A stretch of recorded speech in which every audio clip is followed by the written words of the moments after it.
बुवालाई यसरी साथमै राखेर फिल्म हेर्दाखेरि भावुक पनि हुनुभयो भाइ। हल्का सपना थियो अनि एउटा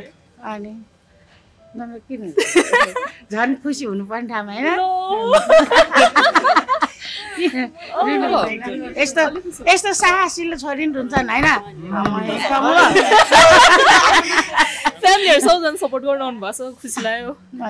फर्स्ट मुभी फाइनली भयो त्यही माथि आफूले चाहेको जस्तै एक्सन सबै डेब्यू त्यही माथि आमाबाबाको साथ छ अनि मम्मीले अघि भनेर भन्दै हुनुहुन्थ्यो नि एकदम राम्रो लाग्यो एकदम राम्रो लाग्यो। अब कविता नेपालीको फिल्म कता हेरिदिनु होला ल कस्तो लाग्यो हजुरलाई? एकदम राम्रो लाग्यो बच्चाले राम्रो गरेछ खुसी लाग्यो हेर्नु पाएर। अब के छोरीलाई धन्यवाद के अरे राम्रो उन्नति गर्नुभएको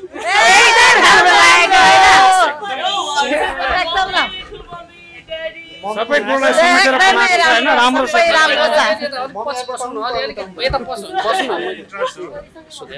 छोरीसँग बस्नु न एकचोटि सबैजनाकै छोरी हो क्या अब आमालाई चाहिँ अब आमालाई चाहिँ ठ्याक्कै पहिलोचोटि छोरीलाई यति ठुलो पर्दामा देख्दाखेरि फिल्ममा खेलिरहेको देख्दाखेरि चाहिँ कस्तो भयो तपाईँलाई चाहिँ? कस्तो हुने नि राम्रो भयो खुसी लाग्यो आफ्नो बच्चा होइन ठुलो पर्दामा देख्न पाउँदा धेरै खुसी लाग्यो नि। मलाई चाहिँ कस्तो लाग्यो? धेरै एकदम खुसी लाग्यो राम्रो छ। अब सबै कुरालाई समेटेर बनाएको छ हैन आन्दोलनहरूलाई अब यस्तो अब भनौँ सबै कुराहरूलाई समेटेर बनाएको छ जस राम्रो लाग्यो फिल्म चाहिँ। कहिले सोच्नु भएको थियो छोरीलाई यति ठुलो पर्दामा देख्छु फिल्म खेलेको देख्छु मेरो छोरी पनि हिरोइन भएको त्यो देख्न पाउँछु भनेको सोच्नु भएको थियो कहिले? अब त्यस्तो त पहिला त सोचेको थिएन अब गर्दै जाँदाखेरि भयो है अब के गर्ने हैन राम्रो गरे प्रगति गरे अब यस्तो गरिबको बच्चाले त्यो यत्रो गर्नु भनेको त धेरै ठुलो कुरा हो नि हैन है धेरै खुसी लाग्यो देख्दा चाहिँ पहिलोचोटि देख्दा फेरि आँसु आयो कि रुन मन लाग्यो जस खुसी लाग्यो खुसीको आँसु झर्यो गाउनु भयो है हजुर त्यतिखेर चाहिँ के सम्झिनु भयो ठ्याक्कै तपाईँलाई? हैन यस्तो ठाउँमा पुगिसकेर चाहिँ मेरो नानी भन्ने भयो बाबा पनि हुनु भएको छ आमा अलिक यता आउनु न भन्नु न कसलाई दिल खोलेर आज ल फर्स्ट टाइम मेरो मम्मी 2 वर्षपछि बल्ल हल टेक्नु भएको उहाँले एक्लो फिल्म साइन गरिसकेपछि शपथ दिनु भएको थियो किन हेर्नु भएको थिएन योभन्दा अगाडि चाहिँ फिल्महरू चाहिँ हजुरले? खै अब यस्तै जति नि नानीको काम त्यो कन्ट्याक्ट साइन हुन्छ फिल्म बन्दैन अनि मलाई नि यसो चल्यो अब म नानीको खै त्यो त अब भगवान् जान्नु होइन अब त्यो त अब केही विषयले नबनेको होला हुनसक्छ होइन तर अनि त्यसपछि मलाई फिल्म हेर्नु जानु मन लागेन अनि पछि नानीले भने मम्मी मेरो एक्लो फिल्म आउँछ भने हो ल अब म एक्लोको सुटिङ नगरेर एक्लो नचलेसम्म हलमा टेक्दिनँ भन्थेँ क्या त्यहाँदेखि टेकेको पनि थिएन आज फिल्म पनि चल्यो टेक्नु पनि आयो छोरी देखेर खुसी पनि लाग्यो होइन हेरे पनि यो खालको मुभीहरू बनायो भने चाहिँ विदेशमा राम्रो चल्छ राम्रै बजार लिन्छ नेपालमा पनि चल्छ नेपालमा विदेशमा जताततै चल्छ मलाई चाहिँ खुसी लाग्यो आज मेरो छोरीको आँखाबाट नि हर्षको आँसु आयो होइन खुसी आफूले दुःख गरेको मेहनतको फल मिठो हुन्छ खुसी लाग्यो हजुरलाई चाहिँ ठ्याक्कै आमा बुवालाई यसरी साथमै राखेर फिल्म हेर्दाखेरि भावुक पनि हुनुभयो भाइ? हल्का सपना थियो अनि एउटा अनि नम्बर किन झन् खुसी हुनुपर्ने ठाउँमा होइन यस्तो साहसिलो छोरी नि हुन्छन् होइन फ्यामिलीहरू सबजना सपोर्ट गर्न आउनु भएको छ खुसी लाग्यो फर्स्ट मुभी फाइनली भयो त्यही माथि आफूले चाहेको जस्तै एक्सन सबै डेब्यू त्यही माथि आमाबाबाको साथ छ अनि मम्मीले अघि भनेर भन्दै हुनुहुन्थ्यो नि जतिखेर चाहिँ फिल्म साइन गर्दै बन्नेन अथवा के भएर रोकिन्छ त्यतिखेर चाहिँ के लाग्थ्यो हजुरलाई चाहिँ? एक्लो आउँछ जस्तो लाग्थ्यो त्यो पनि यो मेरो उपेन्द्र रोडिजको मेरो भाइ फिल्म हेर्न आएकोमा थ्याङ्क यू मेरो भाइ धनगढीबाट आएको यो मलाई सपोर्ट गर्नलाई मेरो भाइ सुनिधि छ यहाँनिर हाम्रो रोडिजको जे कुरा ट्याम हुँदो रहेछ ट्याम आइहाल्छ थ्याङ्क यू सपोर्ट गर्न सबजना आइदिनु भएको छ सोचेको पनि थिएन है आफ्नो मान्छेहरू परेको बेला थाहा हुँदो रहेछ कि को चाहिँ आफ्नो को चाहिँ परायो भनेर खुसी लाग्छ सबै आफ्नो मान्छेहरू छ यता क्यामेरा घुम्नुभयो नि सबै देख्नुहुन्छ मेरो मामाहरू मेरो सबै आन्टीहरू अङ्कल्सहरू सबै खुसी छु म कविताजीलाई एकछिन थाती राख्छु अनि दर्शकहरूको पनि म रिभ्यू लिन्छु आमालाई चाहिँ ठ्याक्कै भन्दैन यो समयमा चाहिँ आमाको मुखबाट थोरै हामीले मैले सुन्न चाहेँ छोरीलाई के भन्नुहुन्छ मेरो छोरीलाई के भन्ने झन्डै अब यो छोरीलाई के भन्ने होइन झन् उन्नति प्रगति गर्दै जाओस् यो भन्दा नि बढ्दै जाओस् झन् आशीर्वाद दिँदै जान्छु गर्दै जान्छ मेरो छोरी साहसिलो छ होइन खुसी छ एकदम खुसी छ बच्चालाई यस्तै गरी प्रगति गर्दै जाओस् होइन माथि माथि पुगोस् आँटिलो पनि छ बच्चा होइन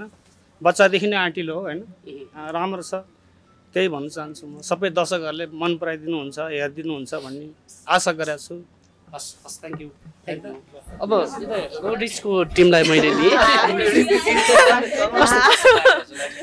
मलाई इट वाज एकदम राम्रो लाग्यो होइन अब नेपालको कन्टेक्स्टमा अब हामीले यस्तो मुभी फर्स्ट टाइम देखेको हो होइन अब यो साइफाईहरू सबै भएको भएर चाहिँ एकदम खुसी लाग्यो त्यसको माथि कविता दिदीले आफै प्ले गर्नु भएको छ होइन हामीले चिन्ने जानेको दिदी सपोर्ट पनि एकदमै राम्रो गर्छु सो यस्तो मुभी अझै पनि आओस् अनि म सबैजनालाई चाहिँ यो मुभी हेर्न निमन्त्रणा दिन्छु होइन आफ्नो नजिकैको हलमा गएर हेर्नु होला साथीभाइहरूसँग हेर्नु होला फ्यामिली मुभी हो एकदम रमाइलो पनि छ थ्याङ्क यू मलाई एकदम कडा धनगढीदेखि आउनु भएको छ हजुर हजुर स्पेशली यो धनगढीबाट आएको मेरो लागि भनेर थ्याङ्क यू के कारणले चाहिँ ठ्याक्कै धनगढीदेखि यहाँ काठमाडौँलाई पार्नु त्यो पनि एक्लो हेर्नको लागि रिजन फर दिन्छु होइन अनि उहाँले चाहिँ मलाई एकदम सपोर्ट गर्नुहुन्छ जे कुरामा नि अनि आफ्नै दिदी जस्तो लाग्नुहुन्छ उहाँ चाहिँ अनि रोडिजमा नि जब रोडिजमा चाहिँ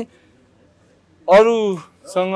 धेरै घुलमिल हुन पाइनँ अनि उहाँले चाहिँ आफ्नै दिजु जस्तै भाइ जस्तै मलाई हेर्नुभयो अनि सपोर्ट गर्नुभयो रोडिजबाट छुट्टिसक्यो हामी रोडिज सकि पनि सक्यो सबैलाई थाहा छ फेरि अझै पनि हामी यही छु होइन जसले हुन्छ नि सुन दिनेलाई बिर्सिन्छु गुण दिनेलाई चाहिँ म बिर्सिदिनँ त्यही हो दामी दामी एकदम बवाल नेक्स्ट लेभल नेपाली मुभी जस्तै लागेन मलाई दामी दामी दिदीको चाहिँ अब म पहिलेदेखि नै ठुलो सपोर्ट हो र म पहिला नि देखिरहेको हुन्थेँ म नि उहाँ उपेन्द्र दाईको भाइ नै हो पश्चिमबाटै हो म पनि दाईसँगै अब दाईले बोलाएर यसो मुभी हेर्न आएको दामी लाग्यो नेक्स्ट लेभल दामी छ चलो एकदम राम्रो लाग्यो छोरीको मुभी हजुर अब यस्तै प्रगति गर्दै जाओस् छोरीले यही छ धन्यवाद आशीर्वाद राम्रो लाग्यो कविताको something new for the Nepali movie industry भन्दा पनि राम्रो लाग्यो एक्सन चाहिँ एकदम राम्रो लाग्यो मलाई अब नेक्स्ट पार्टहरूको लागि फरवर्ड हेर्दैछु नाइस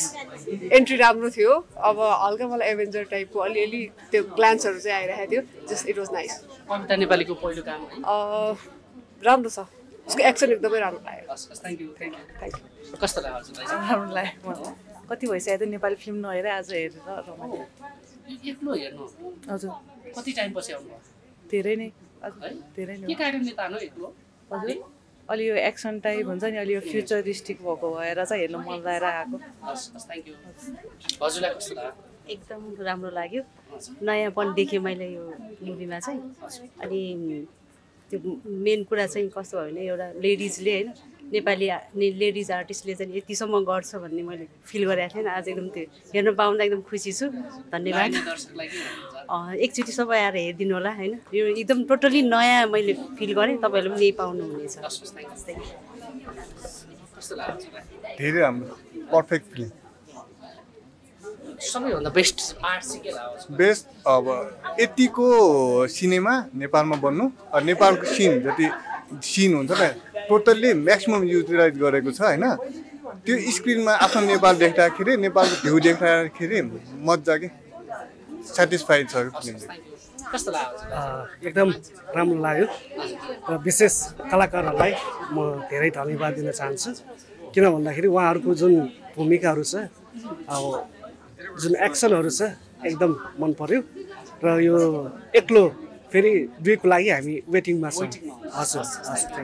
एकदम राम्रो लाग्यो मलाई चाहिँ थ्याङ्क यू कविताजीको चाहिँ एकदम राम्रो हो हजुर धेरै राम्रो एक्सन के मन पर्यो हजुरलाई हजुर मलाई केटीको एक्सन मन पर्यो एकदम कविताजीको कविताजीको नाम चाहिँ नरे धेरै राम्रो लाग्यो हस् थ्याङ्क यू आउटस्ट्यान्डिङ कस्तो लाग्यो हजुरलाई धेरै राम्रो लाग्यो अब नेपाली फिल्म इन्डस्ट्रीमा यतिको भिएफएक्स भएको मुभी होइन राम्रो थियो एकदम अब नेक्स्ट पार्टको लागि वेटिङमा छ थ्याङ्क यू हजुरलाई कस्तो लाग्यो एकदम राम्रो एक्सन छ के भन्नुहुन्छ हजुर दामी लाग्यो बहिनीको फिल्ममा एकदम मन पर्यो अब कविताजी बहिनी हजुर बहिनीको यो प्रगति देखेर के भन्नुहुन्छ धेरै खुसी लाग्यो अब यस्तै प्रगति गर्दै जानु अझै त्यही म खुसी छु हस् थ्याङ्क यू हस् थ्याङ्क यू कस्तो लाग्यो हजुरलाई एकदम राम्रो नेक्स्ट लेभलको छ नेक्स्ट लेभल एकदमै एक्सन एकदमै राम्रो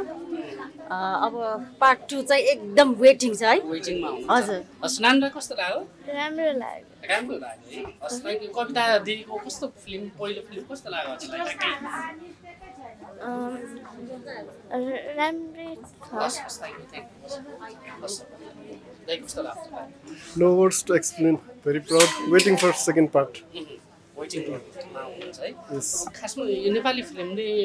अर्कै मोड लिएको हो त्यो भन्न सकिन्छ किनभनेदेखि अर्कै मोड लिन खोजेको हो पछ्याउँछ है हजुर हस् थ्याङ्क यू कस्तो लाग्यो राम्रो लाग्यो हस् धन्यवाद दाइ हजुरलाई कस्तो लाग्यो मुभी एकदम राम्रो छ तर जस एक्सन चाहिँ एकदम भरिपूर्ण भनौँ न इङ्ग्लिस टाइपको भएर एकदम अझै नयाँ नयाँ अझै गर्दै ल्यायो भने अझै राम्रो भन्ने कुरा हो यही सामान्य दर्शकहरूले पनि बुझ्नु सक्नुहुन्छ सकिन्छ बुझिन्छ केही फरक पर्दैन हस् त धन्यवाद आउनु हजुरलाई कस्तो लाग्यो एकदम राम्रो लाग्यो खास कुन पार्टले चाहिँ तपाईँले छुट्यो दिदीको एक्सनले हजुर एकदम राम्रो छ हस् थ्याङ्क यू एकदम राम्रो लाग्यो मुभी जस फर्स्ट टाइम नेपालमा चाहिँ यस्तो टाइपको साइफाई मुभीहरू बनियो होइन यसको फर्स्ट पार्ट बन्यो अब सेकेन्ड पार्ट योभन्दा पनि अझ बढी चाहिँ राम्रो होस् भन्ने चाहिँ शुभकामना छ एकदम एकदम एकदम वेटिङमा एकदम यो फर्स्ट पार्ट मेन्टली नै लिएर आएर चाहिँ हेर्न आएको हो सेकेन्ड पार्टको लागि नै त्यो एकदम त्यो प्रिपेयर भएर नै आएको हो एकदम हो त्यही त एकदम एकदम राम्रो उहाँको पर्फर्मेन्स एकदम राम्रो एक्सन सिक्वेन्सेसहरू एकदम राम्रो छ फर्स्ट फिल्म भन्न सुहाउँदैन उहाँलाई चाहिँ त्यति राम्रो लाग्यो हस् thank you I would just like to say one word है अमेजिङ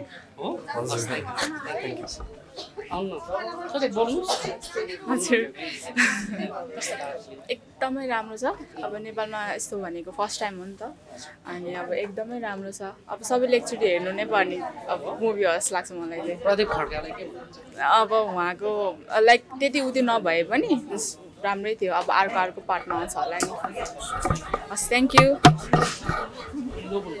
मुभी एकदम राम्रो छ यो होइन म भोलि हेर्छु होइन यस्तो छ अब आज होइन राम्रो रेस्पोन्स आइरहेछ होइन पछिल्लो समय अब बिहान तपाईँहरू हामी सँगै छौँ होइन आज पब्लिकको अलि राम्रो रेस्पोन्स आइरहेछ होइन यो भनेको चाहिँ यो कस्तो भनेदेखि बिल्कुलै यो फेरि नयाँ विषयवस्तुको चलचित्र हो यो एउटा एग्लोची नेपाली चलचित्र उद्योगको लागि साँच्चै नै भन्यो उहाँले जो टिमले बनाउनु आर्ट गर्नुभयो नि साहस गर्यो भने यसको लागि चाहिँ साँच्चै नै मनदेखि धन्यवाद दिनुपर्छ जुन नयाँ यस्तो यो सब्जेक्ट ल्याएर सिनेमा उद्योगमा एक्सपेरिमेन्ट गर्नु भनेको हामी चलचित्र कर्मीको लागि खुसीको कुरा हो ओपनिङ भयो आजको अनि ओपनिङ आज ठिकै भयो राम्रै भयो होइन जस्तै हामीले जति सोचेको त्यो एक्सपेक्टेसन चाहिँ भएन होला तर जस एक लेभलको चाहिँ भएछ अब आज चाहिँ के छ भनेदेखि वास्तवमा यो सरकारी विधा पनि होइन यो केही पनि होइन होइन बिहिबार हाल्नु नै यो ठुलो कुरा थियो अब वास्तवमा फिल्म रिलिज त शुक्रबार हो नि त आज कास्टिङ सुरु भयो अब भोलिबाट फिल्म सुरु हुन्छ आज नयाँ वर्षको त्यो सुरुवातमा यो गरेको हो होइन अब भोलिबाट शुक्रबारबाट फुल भोलुमा फिल्म पनि आउँछ होइन एकदम यस्तो छ यो तपाईँहरूको त सधैँभरि हाम्रो लागि सधैँभरि माया हुन्छ नि त मिडियाप्रति त कुन मसँग शब्दै छैन एउटै शब्द के चाहिँ आज टोपी दिवस र नयाँ वर्षको यो मिडिया तपाईँहरू सबैलाई र सम्पूर्ण यो हेरिरहनु भएका सम्पूर्ण नेपाली दर्शकहरूलाई शुभकामना